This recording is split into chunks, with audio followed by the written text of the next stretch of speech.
9 май улуу жеңиш майрамына карата Борбор калабыз Бишкек шаарындагы Дөлөн Өмүрзаков атындагы Борбордук стадионунда Дөөлөт курулуш компаниясы Сыймык Бейшекеев менен биргеликте элге концерттик шоу программа тартуулады. Концерттин жүрүшүндө келген коноктор үчүн лотерея ойнотулуп, анда үй тиричилигине керектүү буюмдар жана 50-70-100 миң сомдук сертификаттар коюлду. Жыйынтыгында лотереянын бактылуу жеңүүчүлөрү уткан байгелерине ээ болушту. Ал эми эң башкы байге Бишкек шаарынан бир бөлмөлүү батирден сертификатын Дордой конушунун кичинекей тургуну Аруке Абылкасымова утту. Мындай ийгиликтүү жеңишти күтпөгөн Арукенин чоң апасы Шербет Кошназарова кубанычында чек жок экенин айтып өттү.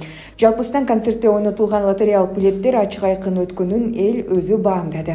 Квартира 9 май Бишкек шаары 2022 жыл сааттын чебеси туптура 8-ден 29 мүнөт өттү. Азыр 8-ден 30 мүнөт өткөндө бир бактылуу инсан квартиранын ээси болот.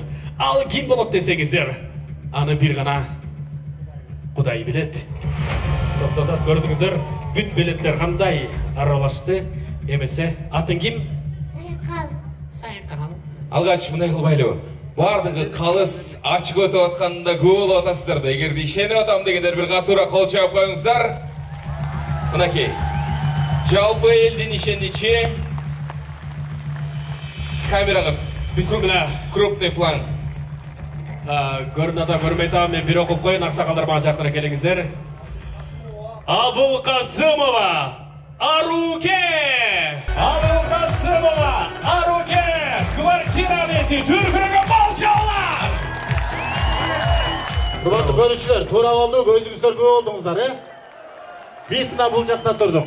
Бардык нерсе так калыс, Кудайдын алдында жана 1000 сом кол чабалар сайын. Айрыбыздын алдында дагы таза калыс өттү. Дөөлөт курулуш компаниясы жашасын ар дайым. Ура! Квартира ээси түркүрөгө